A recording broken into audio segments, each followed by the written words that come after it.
Très bien, nous avons mis en place nos pages. Donc ici, nous allons mettre en place du coup Firebase. Donc rendez-vous sur Firebase où vous allez pouvoir créer un compte gratuitement avec votre adresse mail.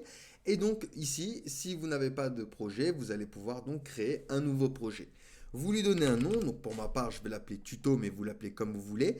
Il va nous demander si on veut utiliser Google Analytics. Ça ne va pas être le cas, donc je vais venir le décocher et je vais cliquer sur créer un projet. Et ici, donc, ça va me créer un projet avec Firebase. Ensuite, le temps qu'il le crée, je vais retourner dans mon application et au niveau de App, je vais venir me créer un dossier que je vais appeler DB. Et à l'intérieur, un fichier que je vais appeler Firebase config.js. Hop, nickel. Je reviens ici, je vais pouvoir cliquer maintenant sur Continuer. Une fois qu'on a fait ceci, nous allons pouvoir créer une application dans notre projet. Pour ça, je vais cliquer sur la petite icône web, tout simplement. Je vais lui donner un nom. Et ensuite, je vais cliquer sur enregistrer l'application. De là, il va me dire 2 étapes à faire pour pouvoir connecter mon application à mon application Next.js. Première étape, installer Firebase. Donc, je vais prendre cette commande. Et je vais me diriger dans mon terminal. Veillez à bien être dans Firebase, dans le dossier Firebase. N'oubliez pas, clic droit, ouvrir dans le terminal intégré ou CD suivi du nom du dossier. Et on va donc faire un npm install Firebase. Le temps qu'il installe, nous allons pouvoir faire la deuxième étape, récupérer du coup le code qui est ici et donc le coller dans notre fichier firebase config.js. Ici, on va pouvoir cliquer sur accéder à la console. On se met ça de côté, on va venir ici dans notre fichier, on va effacer tous les commentaires.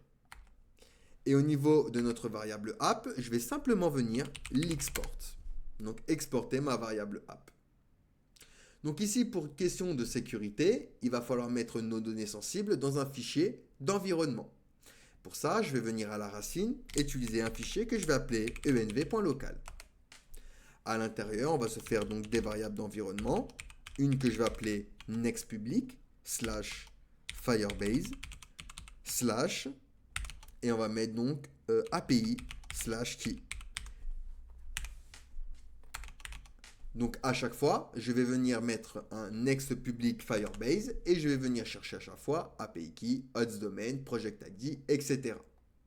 Donc ici, en deuxième, on aura host domain. Alors, c'est mieux de le mettre en majuscule. Donc, host domain.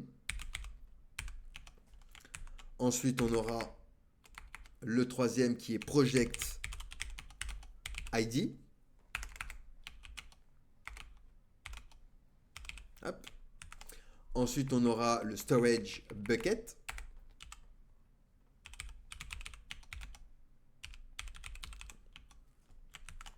Ensuite, on aura le messaging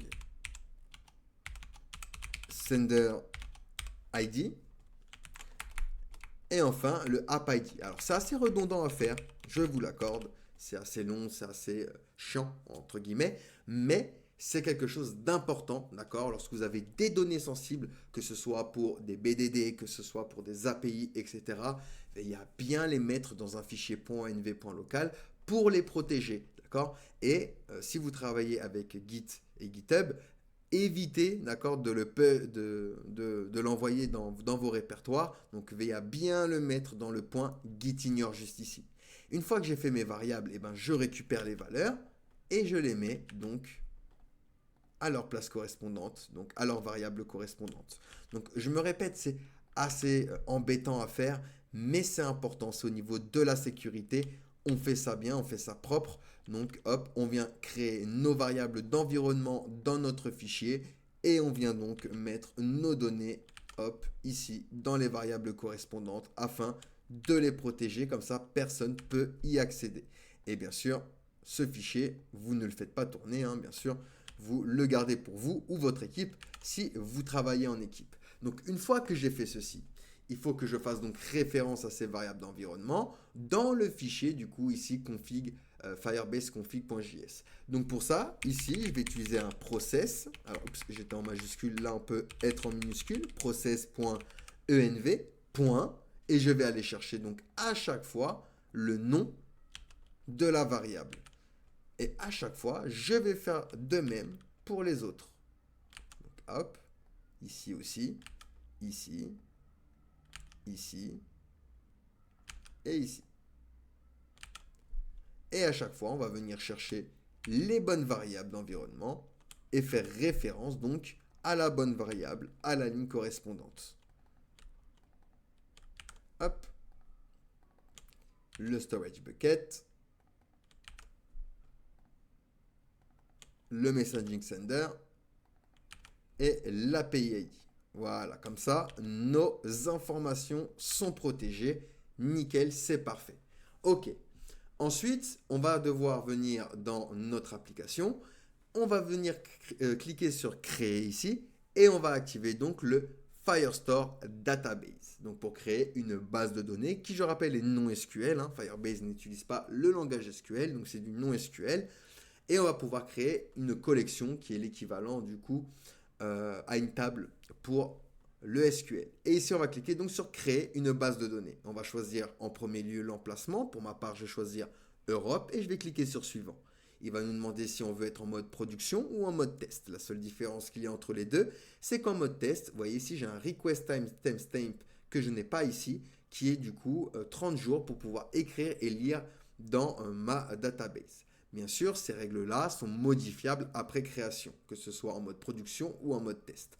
Nous, on va démarrer en mode test et donc je vais cliquer sur créer tout simplement. Donc hop, ça va créer du coup notre base de données, notre database, et donc on va pouvoir créer une collection directement. Une collection, comme je vous l'ai dit, c'est l'équivalent à une table, d'accord? C'est l'équivalent à une table pour le SQL. Donc on attend un petit peu. Ça met un petit peu de temps, le temps de créer votre database. Et donc ici, je vais pouvoir cliquer sur commencer une collection. Donc on va mettre par exemple une collection que je vais appeler members, suivant. Et là, on va pouvoir enregistrer des documents. C'est l'équivalent à un enregistrement en SQL. Donc ici, je vais avoir un ID que je vais générer automatiquement. Et je vais avoir des champs que je vais pouvoir rajouter et changer par rapport au niveau du type. On a type string, number, boolean, true, false, map, array, null, timestamp, géopoint, etc. Donc par exemple ici, on va dire qu'on aura une table member dans lequel on va récupérer le nom et le prénom, donc last name et first name. Donc ici, on va rentrer des valeurs, Jonathan MDC. Ensuite, on aura quoi? Un email. Alors, oups, email. Donc ici, j'invente un email fictif. Ensuite, on aura par exemple un numéro de téléphone. On va dire que ce sera un type number et on va placer du coup un numéro à 10 chiffres. Hop, on va pouvoir rajouter encore quelques champs. Par exemple, on aura l'image, donc qui sera de type string, ça on va se le mettre de côté pour le moment. On aura l'adresse, donc par exemple ici 15 rue de la Paix. Ensuite, on aura un complément d'adresse, par exemple le code postal, qui sera lui de type number. Je rajoute un champ. Hop, on aura city pour la ville, donc, par exemple Paris, et le pays. Country, France. Voilà, donc on va recueillir par exemple via un formulaire toutes ces informations à chaque fois. Donc ici je vais cliquer sur enregistrer et je vais bien donc avoir une collection member avec du coup un enregistrement qui a un ID généré automatiquement et mes propriétés avec mes valeurs. Donc au niveau de l'image, j'ai rien mis. Pourquoi? Parce que j'ai pas d'URL. Pour ça déjà, on va activer dans créer le storage. Donc je rappelle que le storage va nous permettre de stocker des médias. Ici, je vais cliquer sur commencer, même histoire, je vais choisir en mode test et je vais cliquer sur suivant. Je clique sur OK et ça va créer mon bucket par défaut. Donc dans notre bucket par défaut, nous allons nous créer du coup un dossier pour regrouper nos images. On attend un petit peu le temps, bien sûr, qu'il installe et qu'il nous l'ouvre surtout. Et on va pouvoir donc rentrer une image que l'on fera référence du coup pour notre user. Donc voilà, ça l'a bien créé. Je vais venir ici créer un nouveau dossier que je vais appeler image profil. et donc je vais ajouter le dossier. Ici, je vais rentrer dedans et je vais importer une image, donc n'importe laquelle, hein, vous importez n'importe quelle image. Ici, je vais importer mon petit logo. Et donc, à chaque fois, je vais avoir bien mon image qui est téléchargée dans mon storage. Et si je clique ici, je vais avoir un URL pour avoir accès à mon image. Donc ça, je vais le récupérer. Puis je vais aller dans mon database. Et au niveau de l'image, je vais venir modifier et rentrer l'URL en tant que valeur. Et c'est le principe que l'on va faire lorsqu'on va mettre en place notre formulaire. Lorsqu'on mettra en place notre formulaire, nous allons envoyer l'image avant dans notre storage, puis nous allons récupérer l'URL avant d'envoyer les données pour envoyer du coup l'URL ici à la place de image. Donc une fois qu'on a fait ceci, on a bien activé notre Firestore Database, on a bien activé notre storage, on a bien une collection member avec un enregistrement à l'intérieur. Ok, nickel. Donc il va falloir venir dans ce fichier Firebase config et importer deux fonctions qui vont être importantes pour pouvoir communiquer avec tout ça. La première, ça va être du coup getFirestore, donc qui va nous permettre de faire des requêtes justement à notre collection. Donc from Firebase/Firestore. Et ensuite, on va avoir également donc getStorage pour accéder du coup au storage et manipuler le storage. Donc Firebase/Storage. Une fois que j'ai fait ceci, je vais venir juste après app, me créer deux variables. Une que je vais appeler db et qui va utiliser du coup getFirestore avec app, donc la variable app en paramètre. Et je vais faire la même chose pour une autre variable que je vais appeler storage et qui lui va utiliser getStorage avec app également en paramètre.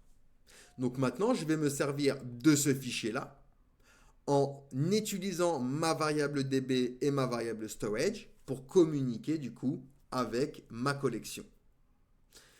Donc voilà pour la mise en place de Firebase. Allez, n'hésitez pas à me poser des questions si vous en avez, sinon nous allons pouvoir passer à la suite.